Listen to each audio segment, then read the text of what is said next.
All right, what's up, my friends? Get your pinstripes ready. It is complete set review time. New Capenna, Streets of New Capenna is the new Magic set, and it's got a really awesome kind of new theme.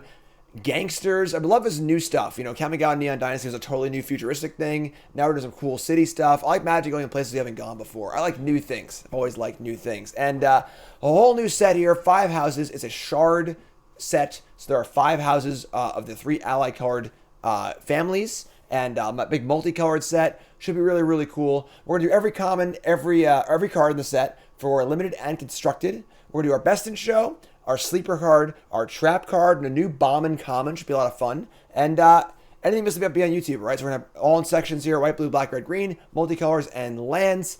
Brought to you by CoolStuffInc.com, BCW, Call Us Apparel, and Untap.gg. Let's go, Art Deco fam. Let's do this. Starting off with white. Streets of New Capenna. First time here, hit that follow button. Watching on YouTube, make sure you like, comment, subscribe. Angelic Observer is our first entry into New Capenna, and it's an okay limited card. We've got 6 mana for a 3/3 flyer. It is an angel, and I know angels are very important to the story of New Capenna. And it costs as affinity for citizens. Affinity for citizens. We have technology. Just put affinity on the cards, put affinity on the cards. So it costs 1 less for each citizen you control. Now there are citizen cards that are just creatures, and there are also citizen tokens in this set. So somewhat of like the one tribal theme in the set. And in limited, this card costs 4 or 3. It's pretty good. So it's a solid limited card. Going to be a little contextual based on how good your deck is before doing citizen stuff, but solid limited card here. And then constructed, probably not. Even a 3/3 flyer is like just not enough. This is a 4/4, or this is like a 3/4 or a 3/5, or something like that. Some bigger sizing or more lifelink, something like that. But as a 3/3 flyer, not good enough for constructed, but definitely a solid limited card. Solid limited card. Backup Agent is our next card here. We got a 2 mana 1/1. When an ETBs, put a counter on a creature. Counters are a big part of the brokers. That's the Bant Shard. We've seen this card in green a lot. Iron Shell, Beetle, and Friends. Always a solid limited card. Going to be a little better than usual because the counters matter. Very important when you're evaluating cards from a new set for limited is thinking about how the card plays with the mechanics in the set. So with counters being a huge part of the Bant colors, this card is going to be a little better than it was maybe in, Kaldheim or whatever other set it was in. So solid card. Also a citizen, which is important for some stuff as well. Just your solid bread and butter 2-drop. Pretty solid limited card. Up next is Ballroom Brawlers. Let's dance. 5 mana for a 3/5. So, oh my god. A little bit, I get a bit of butt there. Whenever it attacks, it and one other creature you control gains your choice of First Strike or Lifelink. So they both get First Strike or they both get Lifelink. This is a solid limited card. Honestly, very solid limited card. Good size body. Defends well the turn you cast it. And then, can win combat with First Strike. Lifelink is good for racing. It's a solid limited card. Obviously, it's a 5-drop, and you can't have too many 5-drops, but it is a very solid limited card to top your curve off, and obviously not playable constructed. Up next is Boon of Safety. Gotta get the safety here. Do a barrel roll. And we got a 1 mana instant, put a shield counter on a creature, scry 1. So, new mechanic. We always go over our new mechanics. Usually white's the big mechanic color for the set review. Shield counter is basically like a regeneration. It's a fixed regeneration for all you boomers out there. Put a shield counter on a creature. If it would be dealt damage or destroyed, remove a shield counter from it instead. Now, it's important to know that any damage, not lethal damage. So 1 damage will break the shield. But this is a pretty good mechanic. So obviously, this is an instant. You put this on your creature before it dies, and now it lives. You can win combats like this, Wrath of God effect, and so on and so forth. A little different than a card like God's Willing, because protection's a little bit different. It's good against Wraths. It's not good against other stuff. Not good against -X effects, so on and so forth. Exile effects will all still work too. So as it stands, I don't think a shield counter and scry 1 is good enough for constructed. If there's some deck that really wants a protection spell, sure. But I don't think adding scry 1 makes it good enough. In limited, this is a fine trick. Again, it adds a counter, which is important for some things, but it's only okay. I do love 1 mana tricks in limited for sure, but the fact that it doesn't get around exile and some other effects makes me a little more hesitant for sure. But okay, limited card, probably not there in constructed. Up next is Broker's Initiate, and of course, this is a Broker's card, it's a Bant card. 1 mana for an 0/4 Cat Citizen, again, Citizen being important. 5 mana to of green or blue, it makes it a 5/5. This is like not the worst card in the sense that an 0-4 for 1 mana is like almost there on rate and limited. Again, real fast, rate, really important concept for limited. Rate is what you're paying for and what you're getting. So a 3 mana, a 3 mana for a 4-4 would be a really good rate. You're getting a 4-4 for a very cheap cost, whereas 5 mana for a 3-3 is a very bad rate. You're spending a lot of mana, getting a very small body. So 0-4 for 1 is like almost playable by itself in limited if you're a defensive deck. And then it has a little bit of upside as well too. So not a great card. If you activate this as to a 5/5, it gets killed at bounce in response. It's pretty awful. But an okay card and then a good mana sink later in the game. It's fine. It's fine. If you put this card in your draft deck, I don't think you're embarrassed about it, but it's not the most exciting card either. Buy your silence. 5 mana for a sorcery in white. Exile target non-land permanent. Its controller makes treasure. This card's pretty bad. Now, this is your classic, like, 5 mana limited removal spell, where it's very, very clunky. At sorcery speed, this is about as clunky as a kill spell can get. It can kill anything, which is nice, but it has the downside of giving your opponent a treasure, which can be really bad against some decks that can use treasures profitably. You'll play this card, but I don't think this is like a slam dunk first pick kill spell. Most common removal spells are usually first picks. This one's not so great. This one's not so great. And again, they get the treasure, not you. If you got the treasure, sure, it'd be great. But as it stands, I wouldn't want to play too many of these. I could see not taking this card, super high. But obviously, if you need a kill spell, it can do it. And then constructed, obviously not. Celebrity Fencer. We have 4 mana for a 3/2. Has the Alliance ability. This is the Brokos ability, right? Nope. This is the Cabaretti ability, the Naya ability, which is basically creature fall. Whenever a creature enters battlefield under your control, it triggers. So in this case, it puts a +1/+1 counter on the Fencer. So this card has some things going for it, some things not going for it. And these are really basic limited concepts we always talk about. The good thing about this card is that it scales well as the game goes on, which is a very good thing in limited. So you keep playing creatures, it keeps getting bigger and bigger. That part is good. The bad part is the turn you play it, it kind of sucks. It is a 3/2 for 4, does not block well at all. It needs you to untap with it safely and play another creature. So if they shock it, if you're behind on board, doesn't trade very well. This is the kind of card where you need to be aware of its limitations when you play it. If you're playing a low curve deck looking for a top end card to kind of scale up in a game, if you're good at stalling, this card can be fine, but this card does not feel super great overall to me. Filler level limited card. Up next is Citizen's Crowbar. We have our first award. We got our sleeper card. I think this card is playable in a wide variety of formats. Mostly just Stoneforge Mystic, but Citizen's Crowbar is a 2 mana equipment. When it ETBs, make a citizen token, it's a 1/1, and put the crowbar onto it. So effectively, we have a Grizzly Bear. We have 2 mana for a Grizzly Bear. That's 2 permanents and also an artifact. Okay. The equipped creature gets +1/+1 and has white tap, sacrifice the crowbar, tap to destroy target artifact or enchantment. Okay, so you can tap this, sack it to disenchantment, which is pretty cool. And then of course it equips as well. So we have what's the card? It's Ancestral Blade, maybe. What's the name of the card that's like this with no other extra text, right? It's just an equipment. It makes a 1/1 that attaches. It becomes a 2/2. And then, of course, if the creature dies, you have this sword left over to equip things to. That's like already like an okay card. If you have artifact synergies and stuff like that, it can be kind of cool. But the fact that this thing is also a main deckable disenchant effect, which is great, is awesome. And that's just a lot of value for a very small package. It's already fine by itself. As far as Stoneforge Mystic goes in older formats, this card definitely could see play as a way to kind of fetch a way to disenchant. And then just a fine card. Just a fine card straight up, too. So I think it's a sneaky sleeper. It's obviously a great limited card because it's just a 2/2 for 2 that leaves behind an equipment, which is great. But I think definitely it's a card that could see play constructed in other places. And remember, this review is for constructed and limited at the same time. We go over both. Some cards more than others, obviously. So that's my sleeper pick for white. Citizen's Crowbar.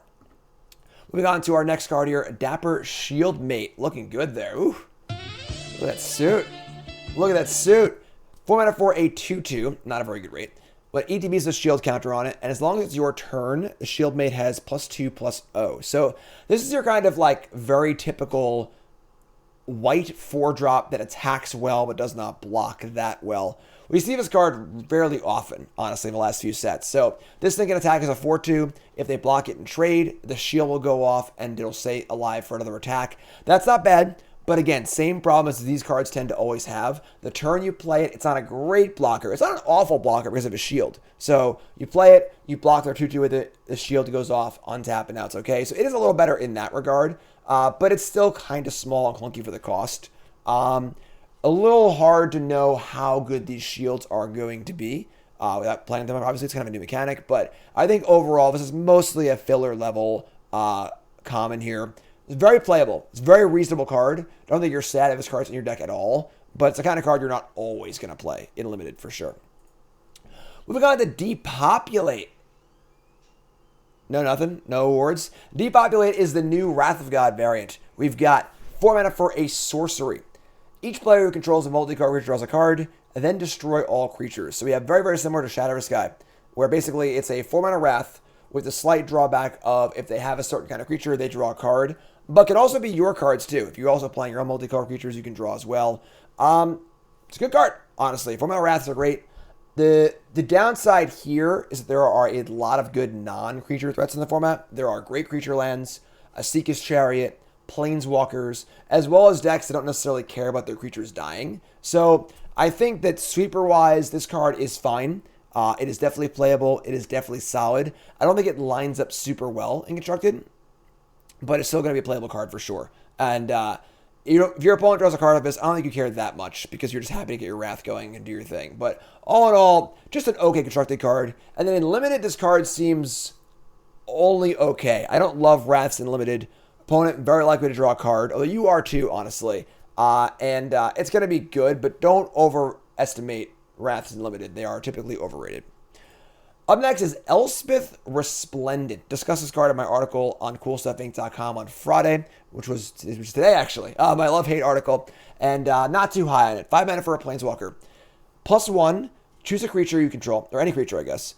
Put a +1/+1 counter on it, and a counter among the choice of Flying, First Strike, Lifelink, or Vigilance. So, a little bit of a boost here. You have to have a +1/+1 counter and a little bit of extra boost. The problem is, this is a 5 mana Planeswalker. That's a lot of mana for a Planeswalker. So you're playing this, and all you're adding to the board is a +1/+1 counter and a pretty good ability. So it requires you to have a thing already in play. Doesn't really augment it that much. And it goes to 6 loyalty, but that's not necessarily great. The -3 is, look at the top 7 cards. You put a permanent card with mana value 3 or less from among them on the battlefield with a shield counter on it. Put the rest in the bottom of your library. So the -3 is like okay, but it has you scaling down on mana. So you can only find a 3-drop in your cast and you're playing 5 mana for it. The shield counter is cool, but there's no guarantee what you're going to get, right? Say you get a 2 or a 3-drop here. Now you put a 5 mana Planeswalker in play to get this shielded 2 or 3-drop, which is fine. But now you have a 2 loyalty Planeswalker. It's very, very vulnerable. And there's no guarantee you're going to even hit a card you want anyway. Not very exciting. And the ultimate is -7 to make 5 3/3 angel tokens with flying. Can't really judge your Planeswalkers on the ultimate. It's a fine ultimate, but not super incredible. All in all, I think this is a card in Constructed that can see play as a sideboard card for aggressive decks looking for a change of pace kind of Planeswalker to diversify their threats. But not more than like a 1 or 2 of at absolute maximum. Probably not a main deck card. Pretty unimpressed. On the flip side, in Limited, this card's absolutely broken, busted, unbelievable. The plus ability is good enough by itself. You'll probably be able to ultimate it. Busted Limited card as usual. But Constructed, I'm pretty unimpressed. This is one of the worst Elspeths, and I like Elspeth a lot, which is saying a lot. So, up next is Extraction Specialist. This is a rare 3 mana 3/2 with lifelink. So pretty good stats, good on rate. When it EGBs, return a creature of mana value 2 or less from your graveyard to the battlefield. It can't attack or block as long as you control Extraction Specialist. So this is kind of a cool take on like the reanimatory white creature. We see these a lot. There's always a hoop to jump through. This card has no hoops to jump through to get the card back, but the trick is that you can't attack or block with the card until this dies.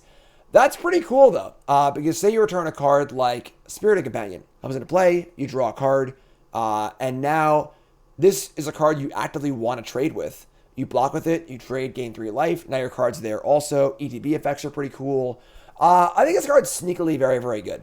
I think this could have been a pick for Sleeper also. I think this card's super solid. It's a human, which should matter in some formats as well. I think this card's good. I think this card's pretty solid. Nothing incredible, but super solid card. In limited, it's great. Just more card advantage, super awesome. The body is reasonable as well. You can blink it, which is kind of cool as far as bouncing stuff. There are a lot of good 3-drops in white, which is very, very true. So it might have some competition there, but it's a cool card. Definitely a cool card, and can certainly see play if it has the right home. And limited, phenomenal. Super great card. Super great card. Up next is Gathering Throng. Throng to Throng, Throng, Throng. 3 mana for a 3/1 human citizen. When it ETBs, you may search your library for any number of Gathering Throngs. Reveal them, put them in your hand, then shuffle. So this is the ground-based citizen version of Squadron Hawk. And in limited, it's kind of like a collect them all kind of card. If you get 3 or more of these in limited, this card is phenomenal. Phenomenal. Even if you just play one of these and get another one, that's still really good in limited. Just strict card advantage. Very, very powerful. Do not underestimate this card in limited. Constructed, it probably isn't good enough. Squadron Hawk costs 2, not 3, and had flying, which is good for equipment. Whereas this card doesn't really have those in constructed. So constructed wise, I don't think it's good enough. But this is a great limited card. If you get 2, it's solid. 3 is great. 4 is incredible. So keep an eye out for this card when you're drafting. Super cool card. Also a citizen, which matters as well. Up next we have, oh boy, Giada.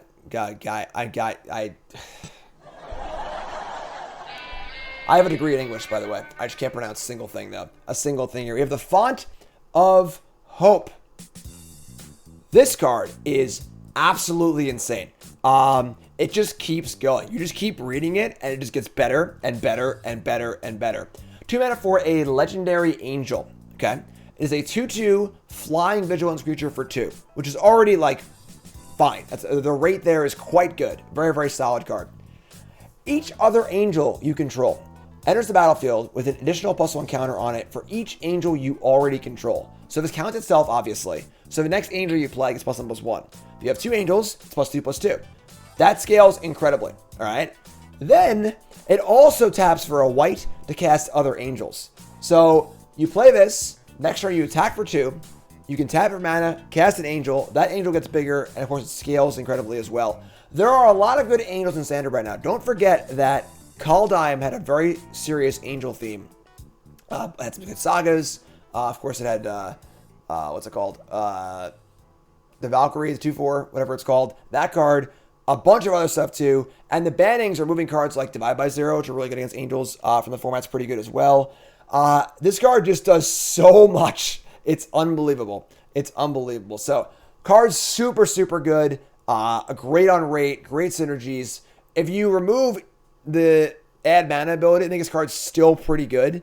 But regardless, this card's awesome. It's great. I think this is probably the best white card in the set. It needs a particular deck, obviously, but it's very, very good. And then in limited, you're just stoked to have a 2/2 flyer for 2. Everything else is just gravy. So card's awesome. Absolutely awesome. It's a phenomenal card. Phenomenal card. Very, very powerful. Best in show for white. I don't think it's close. Up next is Halo Fountain. Don't tell the what's her name here about the font of the Halo Fountain, because those who don't know what Halo is, it's basically just angel juice. Yeah. Anyway, Halo Fountain, 3 mana for an artifact, mythic. Pay a white, tap and tap creature you control, make a citizen.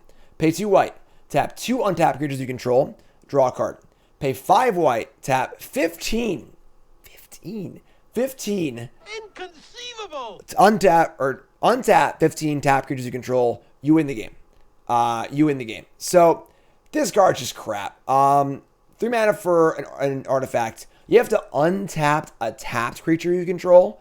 So like it has to successfully attack or maybe tap for mana or something like that. And all you get to 1/1. So 4 mana total, you've gotten to 1/1. 5 mana total, you've maybe drawn a card. It takes forever for this card to actually get you enough value to get there. This card's really bad. Really, really bad. In limited, the card seems fine. I think in limited, these are reasonable things to work towards, although the mana pips are very, very difficult. Might be even too slow for limited, but this card's bad. This card's just like very, very bad. Like this card could have cost 2, right? There's just no reason why. So, moving on. Hold for Ransom. We got a laser light show here. Holy crap. 2 mana for a enchantment or a common. Creature can attack or block and has the ability pay 7. Hold it for ransom control or sacrifices it and draws a card. Activate as a sorcery. So, pretty cool. It's basically a pacifism variant, which is already good. And then if they can get to 7 mana, they can get their creature back, but you draw a card also. So the downside here is not too bad at all.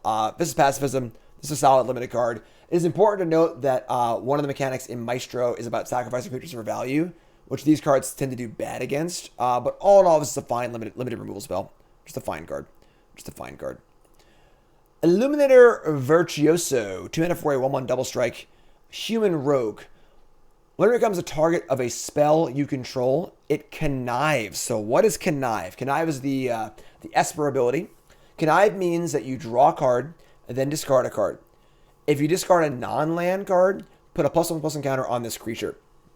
Now, important to note that looting is typically very good in limited and in general. But typically you want to discard your excess lands to your looting effects. You don't want to discard spells ever. Now, there are some good cards in the set that make you want to discard them. But all in all, be aware that conniving and discarding a spell is definitely a cost. That being said, this card's solid. This card's rock solid. In limited, it's very easy for this just to be a 2/2 double strike for 2, which is amazing. And a constructed double strike can see play. Play pump spells and stuff like that. There's definitely ways to kind of pump this thing up, and so on and so forth. I'm sorry, I misspoke. In limited, it's not easy B connive, it's targeted, which is harder in limited. But constructed, you find ways to target this and keep conniving, which is super awesome. That's awesome. So possible constructed card. Definitely double strike is there. The abilities are kind of there. Some of that mage crafty, prowessy stuff going on. And then in limited, the card's just fine. Just a fine card that can definitely go up in value as well. Hard card to block, too. Hard card to block. So, yeah, Homestead Courage is really good here for sure. That is the +1/+1 flashback card. Very, very good. So, definitely a possible constructed card. Definitely a cool card. Like it a lot. Solid limited card. Up next is Inspiring Overseer. It's our Bombin Common. Our new award here on the set.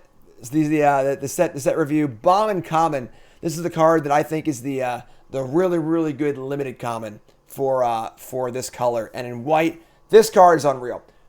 So Inspiring Overseer is a 3 mana Angel Cleric. It is a 2/1 flyer for 3. When it ETBs, you gain a life and you draw a card. Priest of Ancient Lore from Kaldheim, I think. Was it Kaldheim? I don't even know. Strixhaven, whatever it was this exact card without flying, and it was one of the best white commons in the set. So this card just gets flying as a bonus on top. This card is great. I think this card is going to be by far the best white common in limited. Perhaps the best common in the set. And definitely constructed playable too. It's an angel. It goes with the angel stuff, and it kind of does what you want the angel things to do. It's cheap angel, it draws a card, gains some life, which is great. It's good for life gain synergies, angel synergies, just tokeny. This card's just awesome. This card's super, super good. Phenomenal limited card. Definitely constructed playable. Card's just awesome. Card's super great. Can't wait to play it a lot. Love it. Love it. Up next, Kill Shot. Boom! The mana destroy target attacking creature. This is your typical bad white removal in limited. If you're a defensive deck, you can play it. But if you're an aggressive deck, this card's not that great. It's okay. The fact that it just destroys, it's not like 4 damage or 5 damage or whatever, it's a little bit better. A little better. But this is your kind of filler limited card. Unless you're defensive, this card isn't that great. It's going to be fairly obvious when your opponent has it, especially in the early game. So just be aware of it. If your opponent says go, on turn 3 with 6 cards in their hand, and you have a good creature in play, you probably shouldn't attack. Pretty easy. But, it's still fine if you're defensive. It's a reasonable card. So, reasonable draft card. Not a card you're excited about, but certainly fine. And then limited, obviously not. Constructed, obviously not. Up next is Knockout Blow, our first in a cycle of Color Hosers. There's one for each color, where it's a card that costs less if you're playing against a certain color. So, 3 mana for an instant, deals 4 damage to a target attacking your blocking creature, and you gain 2 life. If it's a red creature you're targeting, it costs 2 less. Now, this card's going to be awesome in limited, because there's so much multi-color stuff going on, there's a good chance there's going to be a red creature, right? And then at 3 mana, this card is okay. It's not that much worse than Kill Shot. You gain a little life too. And then if it ever costs 1, it's phenomenal. And then Constructed, definitely a possible sideboard card against red decks. Absolutely. So very, very solid card. Good limited card. Possible good Constructed sideboard card. It does kill Ragavan also. Does also kill Ragavan if that's gonna be your ticket up to what you think is what's gonna be good. So up next is Mage's Attendant, and this is a really solid limited card. 3 mana for a 3/2. When it ETBs, you create a 1/1 blue wizard token with pay 1, sack this, and force spike a non-creature spell. That's just good. In limited, a 3/2 and a 1/1 for 3 is very, very solid. Don't forget that the Naya ability, the Cabaretti ability, is the creature fall effect, Alliance. This counts for 2 Alliance triggers, which is great. It's 4 power for 3 mana, which is great. 2 bodies. And the fact that the wizard has an ability is almost irrelevant, I think. It's almost irrelevant. It's maybe will come once in a while, but for the most part, just a solid card. Just a super solid card. Obviously not a card for Constructed, but a very, very solid limited card. Card sweet. Card sweet. Super solid draft card. Up next is Mysterious Limousine. Vroom Vroom. 5 mana for a 4/4 vehicle. Whenever it enters the battlefield or attacks, exile up to 1 other target creature until the limousine leaves the battlefield. If a creature is put into exile this way, return each other card exiled the limousine to the battlefield under its owner's control. A lot of words. So basically, whenever this thing ETBs or attacks, you can exile something Brutal Cathar style of yours or theirs. Then when you do it again, that card comes back, you take the new card. So you come in, they get in the car, they get out of the car, you get the idea, right? It's cute. It's cute. It's cute. That being said, not a playable Constructed card. This is a 5 mana vehicle. It's got to win the game if it's a 5 mana vehicle. In limited, it's certainly reasonable. You can exile their stuff. You can flicker your own stuff, which is kind of cool. Sizing's reasonable. So kind of a cool limited card for sure. This is the kind of rare where it's like, it's not broken. You know, it's just like an okay limited rare. It's a fun limited rare. It's cool. It's be fun to play with, but not actually crazy or like that. It's just a solid limited card. Patch Up. It's a trap. It's a trap. 3 mana for a sorcery. Return up to 3 target creature cards with mana value 3 or less from your graveyard to the battlefield. People like cards like this a lot. This card, Unearth, Claim to Fame, Call the Death Dweller, etc., etc. These cards are often trouble because it's very hard to guarantee that you're going to get the value you want out of the graveyard. Say you draw this card, you don't draw any creatures, they exile your creatures, they have a graveyard trespasser, whatever it is, it tends to not work out super awesome. You're not really getting any discount here on mana because you're paying 3 mana for it, obviously. You can get up on cards here, say you have a 1-drop and a 2-drop. You can't get back 12 Ornithopters, unfortunately. They got it worded so you can't do that, which sucks. This is the kind of card where, like, if you're returning 3 1-drops, sure. 3 high-value 1-drops, it's great. But it's going to be very, very hard to get good value off this. And the floor is going to be, it will do literally nothing. And the ceiling isn't good enough. People love cards like this. Return Shambling Ghast, Eye Twitch, yeah. But you got to get to that point. And then have it be good. Just play good cards instead. That's the problem with Unearth. Same thing. Just play another threat. Just play another good card. Unearth is at least cheap. You return a Mentor for 1. That's kind of cool. But all in all, I think this card's a pretty big trap. In limited, it's just not that good. Same problem, honestly. If you have a bunch of 2-drops and 1-drops somehow, maybe. But yeah, not very exciting. It's not a very good card. And, like Call of the Death Dweller had like the counter effects also, and it still wasn't that good. Up next is Rabble Rousing. 5 mana for an enchantment. It has Hideaway 5. Hideaway returns. Hideaway is a pretty simple mechanic. Look at the top 5 cards of your library. Select one of them, put it face down under this. Meet the condition, play it for free. So, the condition is, whenever you attack with 1 or more creatures, create that many 1/1 citizen tokens. Then, if you control 10 or more creatures, you may play the exiled card for free. So, kind of a cool enchantment in that it just doubles your creatures whenever you attack, but also requires you to have creatures in play and be attacking, which is kind of a win more card.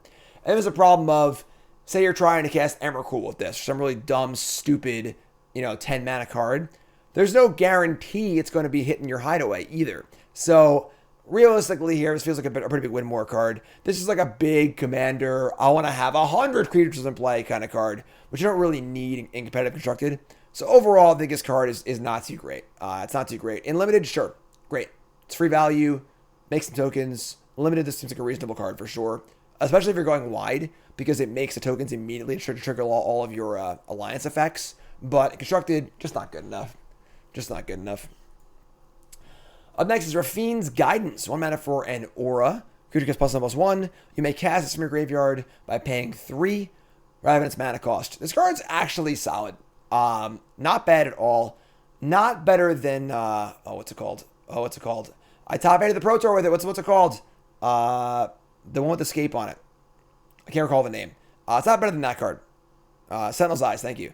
It's not better than that card, because that card costs 1, not 3 to flash back. But similar idea, where it's an aura you can play, get a little value off of it, and then when you get 2 for 1, you can just keep casting it later, which is pretty sweet too. 3 is a lot more than 1. 3 is a lot more than 1. But this is a solid limited card, and if there was some sort of like aura-y deck in Constructed that could want this card, I think it could be Constructed playable. But it's solid. Just a solid card. And again, mana sink later in the game, little augmentation here or there. It's cool. This is a cool card. I like it. It's the kind of card where like it's just a cheap, cool card. Doesn't pop off the page, but can do some cool stuff. Up next is Rafine's Informant. 2 mana for a 2/1. Human Wizard. When it ETBs, connives. This card's pretty good. So of course, connive is once again draw a card, discard a card. You discard a non-land card, put a counter on the creature. So for decks that want to actively put stuff in the graveyard. So for example, Professor of Symbology, the 2/1 for 2 that learns, has the option, instead of getting a learn card, to just rummage, just discard and then draw. And there's some graveyard decks that have wanted that effect, and just play the card to just discard. This card is 1,000 times better than that, because you get to discard, you get to draw first, and get a 3/2, not a 2/1. So this is a really, really cool, sum of the parts kind of card, where it's a really cool synergy piece. If you want to get cards in the graveyard, if you're playing graveyardy stuff, whatever, Madness, whatever it might be, this could be a cool cog in the machine. It's also a human and a wizard, which are both reasonable. And then, again, be aware that in limited, you're often going to want to discard lands, not spells, but there are things you want to discard in limited. We'll get to that once we get to the Maestro's cards. But very, very solid card. This is a card they'll probably see play in at least in Standard. Could see play in other formats, maybe. I think it's the most efficient white way to discard. But cool card. Like it a lot. And it's a fun card, too. Good mixture of synergy and enough raw power. Refuse to Yield. Oh my god, Becky. 2/7. +2/+7. 2 mana for an instant. You're going to get +2/+7, untap it. This is your sort of like somewhat defensive combat trick.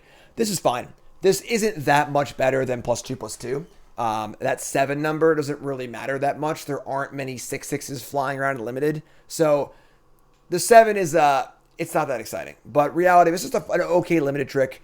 This is not a card you're going to want to play like a lot in limited. I think that the 2 mana tricks in limited need to do more than this to be super exciting, but they're also not that bad either. It's fine. Untapping is nice as well for a little defensive stuff, but just your okay limited trick. Nothing super exciting. Revelation of Power, another limited +2/+2 effect. 2 mana for an instant, +2/+2. However, if it has a counter on it, it gains flying and lifelink. That's pretty good. Lifelink and flying are both good abilities to have. And then, of course, the Brokos theme is counters. So if you're playing Brokos, have a lot of counter stuff. This card goes way up in value. If it's only +2/+2, this card's pretty bad. But if you're getting the lifelink and flying consistently, this card is quite solid limited. Rumor Gatherer, white 1 for a 2/1 elf wizard. Has the Alliance ability. Once again, sets creature fall. Whenever another creature enters the battlefield under your control, scry 1. If it's the second time this turn, this ability is resolved, draw a card instead. So I love what they're doing with white, with this white card draw lately. I think it's great. So this card basically says, play 2 creatures in 1 turn, draw a card playing white. That's awesome. That's really, really cool. And this is going to be a rock solid limited card. Scrying 1 for each creature is also kind of cool. You're playing token makers, things like that. This card can draw you some cards for sure. Great limited card. Constructed, I think it's a little bit too weak. I think if this was like a 2-1 for 2, or like maybe a white for a 2-1, or just if it costs 2, I think this is a reasonable card. But as a 3-mana 2-1, it's just not really there. Just not really there, I don't think. And does not count itself. So you can't like play this on turn 4 and then play a 1-drop and draw a card. So great limited card, but not really there constructed. Up next, we have Sanctuary Warden. And this card managed to dodge the awards, but this card's good. So Sanctuary Warden is kind of a house. You have a 6-mana 5/5 flyer, which is expensive. Don't get me wrong. That's expensive for constructed. And it enters the battlefield with not 1, but 2 shield counters. So Scotty raised those shields, or Sulu, whoever's at the helm, I don't even know. That's good. Now, it is important to note, though, that shield counters are not an end-all, be-all. Shield counters stop being destroyed and damage. But Vanishing Verse, Exile effects, Bounce effects, Brutal Cathar, etc., still get this card, which is bad. Sure. But also the ability to avert ETBs or attacks. Remove a counter from a creature or planeswalker you control. If you do, draw a card and make a citizen. So when you play this card, the floor is a 5/5 flyer for 4 that draws a card, makes a 1/1, and has a shield counter on it, which is good, which is quite good, honestly. So I do think that Vanishing Verse and Friends might keep this card out of constructed at first, but I think this is a card that's definitely going to see play in constructed at some point. It is a very, very powerful, solid card. And then limited, first pick slam, 5 out of 5, bomb rare, etc., whatever. Card's insane. But card's good. Card's very, very good. Sky Crier. 2 mana for a 1/1 flying lifelink. So a good thing to wear counters. 4 mana, you and target opponent each draw a card. Love it. Love the white card draw. This one's not obviously as good, but if you're playing limited, you're mana flooded, you can end step, do this, use your card first. That's a kind of cool thing to have access to. And 1/1 flying lifelink for 2 is reasonable enough. I would want to try and have some way to augment this. If you can get it to a 2/2, you're off for the races. A 2/2 flying lifelinker is insane. But without that, I'm not as excited. But this is mostly a vessel for counters if you can get them. So brokers, decks, etc. Constructed, no, not really. Speakeasy Server. Look at this. Serve and drinks. 5 mana for a 3/3 flyer, which is fine. ETBs gain 1 life for each other creature you control. This is your solid limited curve topper. Not a card you'll always play, but very, very solid. If this card's going to come into play, maybe gain 3 or 4 life. In a board stall game, maybe gain 6 or 7 life, which would be pretty great. It flies. It's a reasonable body. Nothing great, but reasonable. Solid 5-drop. Will you always play this card? No. Are you unhappy when you're playing it? Absolutely not. This is a solid curve topper. Solid curve topper. I like it. Swooping Protector is next. This is a 4 mana 2/1 flying flash. It ETBs with a shield counter on it. So kind of cool. You can play it with flash, block something, it lives, and it's a flyer, which is kind of cool.